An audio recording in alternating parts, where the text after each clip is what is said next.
तो ये कितना लंबा चलने वाला है? देखिए, ये तो सरकार की सोच पर डिपेंड करता है।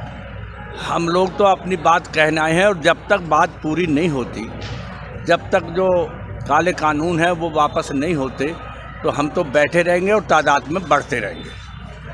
तो अभी केंद्र सरकार तो बोल रही है संशोधन करने को तैयार है, सारी चीज़ें करने को तैयार हैं, लेकिन कानून तो वापस लेने को वो बिल्कुल पीछे हट गई। देखिए, सवाल कहने से नहीं है, जब वो ये बात मान रहे हैं कि हम इसमें संशोधन करेंगे, तो ये तो उन्होंने मान लिया कि बिल खराब है। जब बिल खराब है तो उन्हें हटा दो, दूसरे बना लो, उसमें क्या दिक्कत है। एक देखिए, सरकार एक माँ बाप होता है। ये चाहते हैं कि रद्द हो कानून रद्द हो। हाँ, हमारा कहना ये है कि जब इनमें खामियां हैं कानून में, बेहतरीन फिर कानून लाएं। सरकार और किसान और एक्सपर्ट, जो कृषि एक्सपर्ट है, सब मिलकर एक बेहतर कानून बना लें। इन्हें वापस ले लें, हट मना करें। भाई, किसान जो एक अन्नदाता है, उसका बेटा अन्न भी पैदा करता है, एक बेटा जो है बॉर्डर पर भी रहता है। सबसे ज़्यादा देश की सेवा किसान करता है, तो उसकी सरकार को अपनी हट छोड़ कर इनकी बात माननी चाहिए और बेहतर कानून, इन कानूनों तीनों को रद्द करके एक 3 और या 4 जितने बनाना चाहें, एक कानून बना लें। एमएसपी को गारंटी दे दें और उसको भी कानून बना दें। इतनी मांग है हमारी, और उस पर हम अटल हैं। हम जाएंगे नहीं जब तक ये हमारी बात नहीं मांगी जाएगी।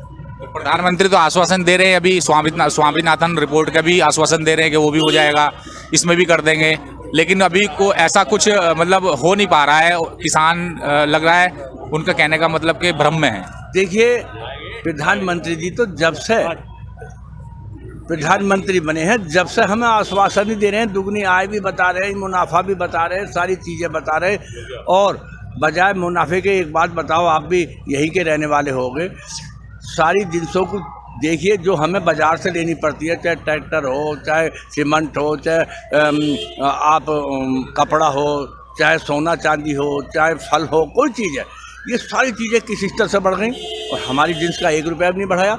तो प्रधानमंत्री तो एक ऐसे समझो जैसे क्या कोई कला करता, वो तो कलाबाज है। तो भाई, हमें विश्वास था, इसीलिए प्रधानमंत्री को दोबारा चुना। कई प्रधानमंत्री रानी के पेट से तो पैदा नहीं हुए, हमने और आपने वोट दे के बनाए हैं। आज क्या बात हो गई कि प्रधानमंत्री जी किसानों को अपना नहीं समझ रहे, इनसे बात करने को तैयार नहीं है, तो वो बात तो ख़त्म हो चुकी है। और अब हम ये भी बता दें कि वो गलत सोच में हैं। हर बच्चा ये राह देख गया कि यहाँ से आदेश हो, लेकिन यहाँ से आदेश हाईकमान जो हमारे शीर्ष के नेता वो इसलिए नहीं कर रहे कि ज़्यादा संख्या में आदमी आने के बाद अव्यवस्था हो जाएगी, और उसकी भी ज़रूरत पड़ी तो वो भी सीमा पार कर दी जाएगी। प्रधानमंत्री जी बोल रहे हैं 2022 तक का इंतजार करो, आय डबल हो जाएगी। वो तो शुरू से ही कह रहे हैं, वो तो शुरू से ही कह रहे हैं। अब वो विश्वास खत्म हो गया है। और हम एक बात और बता, मैं कुछ हम लोगों की कमियां थी, हम भाव में बह गए, हम हिंदू और मुसलमान बन गए। अब हम हिंदू मुसलमान नहीं रहे, ना सिख ईसाई रहे। आप देख रहे हो यहाँ हिंदू भी है, मुसलमान भी है, सिख भी है, ईसाई भी है, सारे लोग, सभी धर्म के लोग हैं, सभी धर्म के लोग हैं, किसान हैं, सब किसान हैं। तो अब हम किसान बने हैं दोबारा से। जैसे बहुत जब से देश आज़ाद हुआ, हमारा शोषण कांग्रेस करती चली आई, और जब कांग्रेस के शोषण से हम बर्बाद हो गए, तो हम लोग खड़े होकर कितने दिन की पुरानी सरकार, उनकी जड़ें कहाँ लोही हमने उखाड़ फेंकी। और ये तो अभी 10 साल भी पूरे ना होए, इनकी इतनी लंबी जड़ें नहीं है जितनी कांग्रेस की थी। अब हम किसान हो गए हैं, अगर उन्हें संभलना है तो किसानों से बात करनी पड़ेगी, और सुझाव के तहत जैसे हमारे सीओ साहब ने बताया, वो व्यवस्था उन्हें करनी होगी। और नहीं करेंगे तो हमारे पास तो एक ही विकल्प है कि भाई, हम लोग कभी भी पहल नहीं करेंगे। सरकार चाहे गोली चलवा दे, जो सरकार जिस शब्द में जवाब देगी, हम उस शब्द में जवाब देंगे। हम महात्मा गांधी और टिकैत के अनुयायी हैं, हम शांति के प्रतीक हैं, और शांति के तरीके से प्रदर्शन कर रहे हैं। बेहतर सरकार कौन सी लगती है? देखिए, हमारा तो जो भी आवे है सरकार, वो शोषण ही कर रहा है। इन्हें बेहतरी तो समझा था हमने, किसानों को सबने परेशान किया, किसानों को सबने परेशान किया, हमने बेहतर समझा इन्हें। अब बैठ के पंचायतें होंगी, सलाह होंगी, हिंदू मुसलमान सब एक मंच पर आए गए हैं, और अगला विचार करेंगे। ये सिमलेगी तो हमें इससे ही कि हमें एतराज़ है भाई, ये अगर सिमले और ये हमारा मान सम्मान और सही स्थिति में लाभ है, तो हमें इससे भी ऐतराज़ नहीं है। और अगर नहीं सिमलेंगे तो कोई ना कोई विचार करा जाएगा, विकल्प निकाला जाएगा। अंकल जी, मौसम तो आपको पता ही है कितना ठंडा हो रहा है, टेम्परेचर 4 पहुंच चुका है दिल्ली का। सर्दी में ऐसे आंदोलन को कमज़ोर करने का कुछ लगता है आपको, कमज़ोर पड़ जाएगा? नहीं, कमज़ोर नू नहीं पड़ेगा कि हम लोग तो भाई सर्दी से टूट नहीं जाओगे आप? ना, जनवरी के महीने में यहाँ तो हम बैठे हैं, हम इस जनवरी में पानी चलाते हैं रात को, और सांप और सलीडा और शेर वगैरह को सबका डर रहता है। लेकिन हम लोग भी तो आदत पड़ी हुई है गर्मी झेलने की भी। हम पे कोई एसी थोड़ा ही है, एसी की ना गाड़ियाँ हैं ना एसी के मकान है हमारे पास। हमें तो आदत है भाई, हमारी तो जन्मजात पेशा है। हम ही लोग तो हैं जो बर्फ़ में खड़े हैं। कौन सा सेठ कार मंत्री का लड़का खड़ा जो इतने बर्फ़ में घुस कर देश की रक्षा कर रहे हैं, तो हम ही तो हैं वो भी। घर परिवार का मतलब 24 दिन से आप यहाँ पर हो, घर परिवार का फिर कैसे मतलब?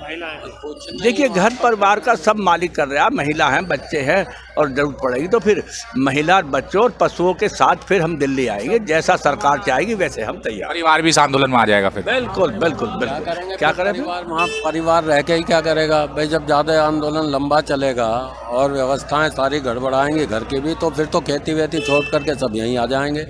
और ये इसीलिए रुके भी हैं कि सरकार अभी उम्मीद है कि भाई इसका कोई ना कोई हल निकल जाए। अब थोड़ा सा संज्ञान सुप्रीम कोर्ट ने लिया है, अब वो कितने दिन में या क्या संज्ञान लेते हैं या कितनी जल्दी वो इसे भाई निर्णय को करती है सुप्रीम कोर्ट, उस पर भी थोड़ी निगाहें हैं। सुप्रीम कोर्ट ने तो मना कर दिया, इसके बीच में वो कुछ नहीं बोलेगी, इस आंदोलन के बीच में, सरकार के बीच में अपना आंदोलन चलाते रहें, ये तो उन्होंने कह ही दिया है। लेकिन अब सुप्रीम कोर्ट का फैसला फिलहाल तो आपके पक्ष में है।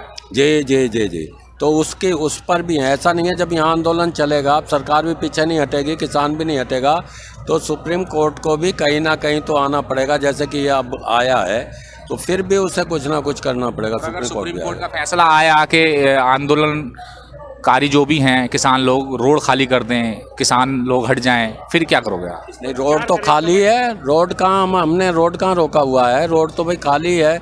एम्बुलेंस या कोई ज़रूर चीज़ें हैं वो जाती हैं, वो भी सरकार ने देखो बैरिकेटिंग लगाई हुई है, हमें दिल्ली नहीं जाने दे रहे।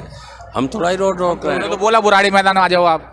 नहीं, बुराड़ी में क्यों जाएं? बुराड़ी में छोटा मैदान है जी, रामलीला मैदान छोटा है, बुराड़ी मैदान बड़ा है। जंतर मंतर चले जाओ भाई आप। जो आपका संसद भवन है उसके आगे बहुत ग्राउंड पड़ा है, वहाँ पे हमें जाने दो। हम बता मैं कहाँ जाएंगे?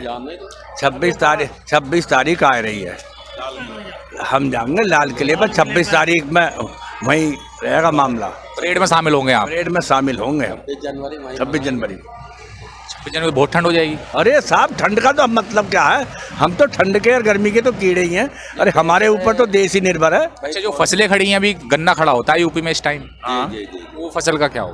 फसल सब बिक रही है, चल रही है, बच्चे गिर रहे हैं। अच्छा, बच्चे हैं वहाँ पर? बच्चे गिर रहे हैं। किसान जो ये बोलते हैं, सरकार बोल रही है कि किसान तो अपनी खेती करता है जी, ये रोडों पर तो आ ही नहीं सकता, ये तो किसान है ही नहीं।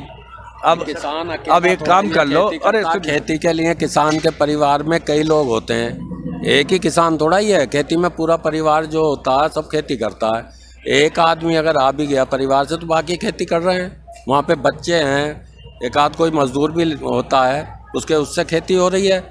अब पूरा परिवार थोड़ा ही यहाँ आएगा, जब पूरा परिवार आएगा जब होगा। इसकी पहचान ये है। परिवार आ जाएगा भाई, ये कहो जब आवश्यकता पड़ेगी तो खेत छोड़कर सारा परिवार भी सड़कों पर होगा। मैं बाल बच्चे सही।